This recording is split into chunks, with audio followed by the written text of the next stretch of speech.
Nothing like starting the season in the snow, right? Oh, I know. I'm used to it a little bit.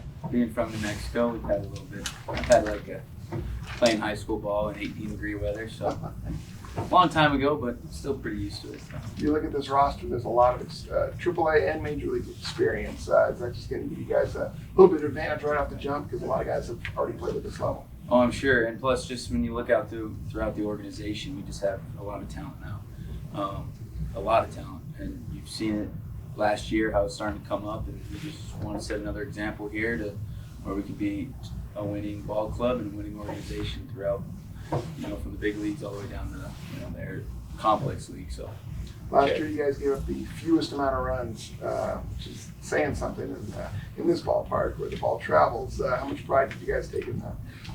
A lot of pride. We've taken a lot of pride of just wanting to, come out here and win. And, when you give up less runs, you're going to get more ball games. And, with the offense that we're going to be putting on the field is going to be, hitting the ball extremely far. So, we just want to help them. They're going to help us, and we're going to try to help them out as well. So. Did it help to have, I guess, like a head start on the pitching clock and having understanding of what that's going to be like now that it's in the majors? Oh yeah, for sure. Even last year when I was in Rocket City, I'm just a guy who likes to work fast. I'm just a fast mover, fast guy, up tempo kind of guy. So when that kind of came in, it kind of was, in my favor because I like to do that anyway. So when people talk about the pitch clock with me, it's no issue for me, and I just get up there and just go with the groove. I actually really enjoy it. So. You mentioned the talent in the organization working its way up. Last year at Rocket City, it seemed like the organization was concentrating a lot of talent there at Rocket City. Can you just talk about what that experience was like, being around so many, high-value prospects, I guess? Yeah, I mean, it was a blast. A lot of people said I was pretty, one of the best experience in clubhouses they were a part of.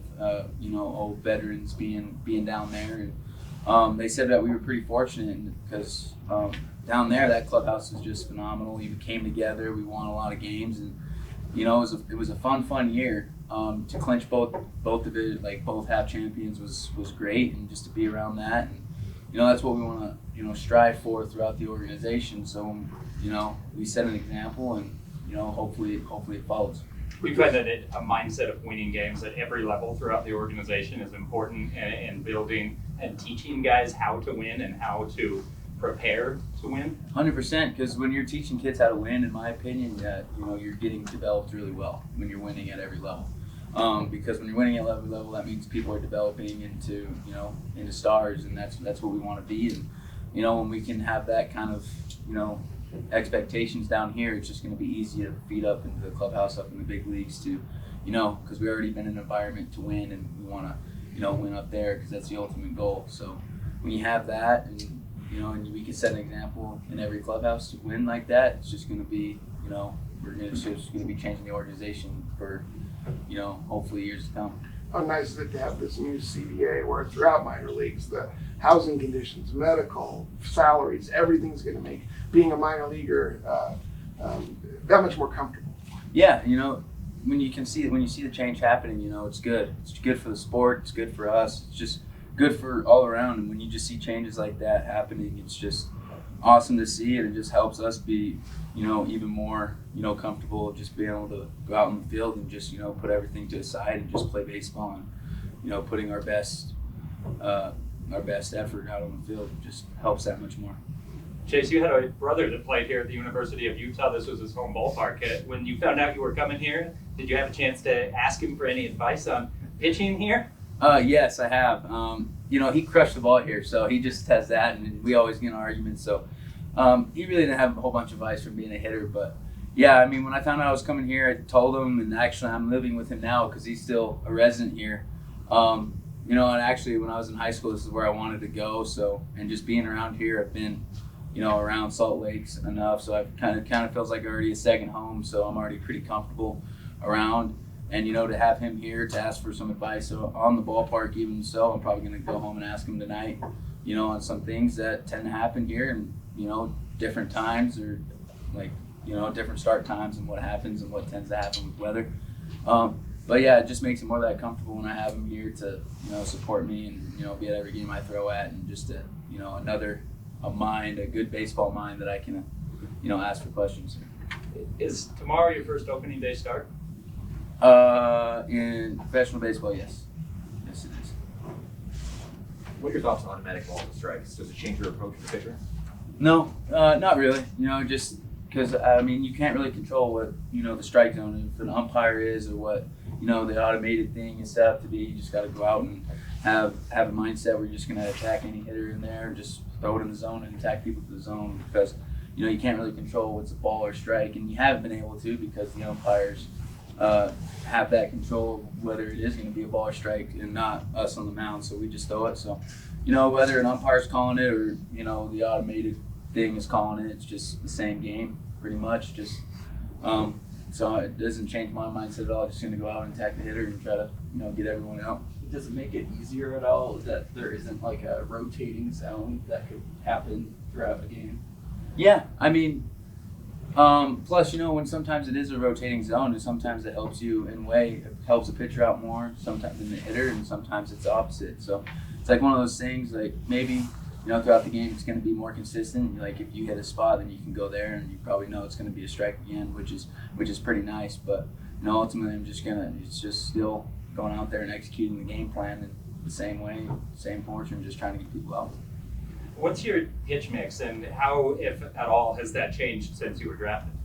So my pitch, I throw a four-seam, sinker, cutter, slider, curveball, and a splitter. So, and I've learned the two pitches being in professional baseball. When I got drafted in 21, I learned the two-seam sinker the first year there, and then I learned cutter this past off season. Started learning that in November, December, and brought it into camp, and that's been a really effective pitch for me. And having a lot of pitches is a good problem to have. Sometimes this game's already hard enough to perfect 2 to 3 pitches, to have 6 pitches, but you just gotta it's a good problem to have, and I enjoy having those many pitches because it gives me a bunch of different looks on a thing. Sometimes they're going to have 2 to 3 on this day, and sometimes 2 to 3 are going to be off, and then I have 2 to 3 to rely on there.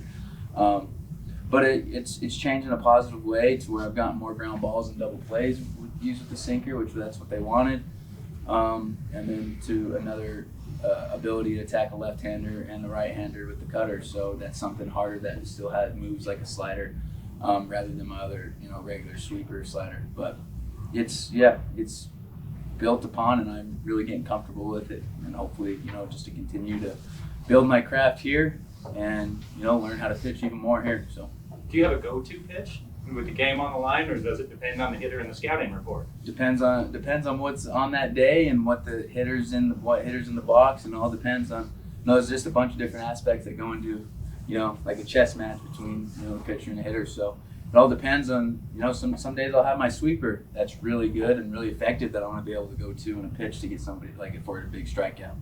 Sometimes it's a splitter.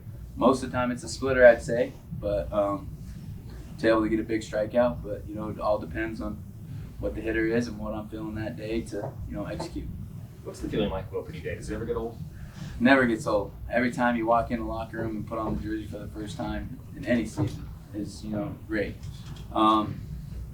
So I'm just really excited, really excited to just go try to help my team win and compete for them, and start the season off on a high note with a win, and hopefully build some good confidence for that first game.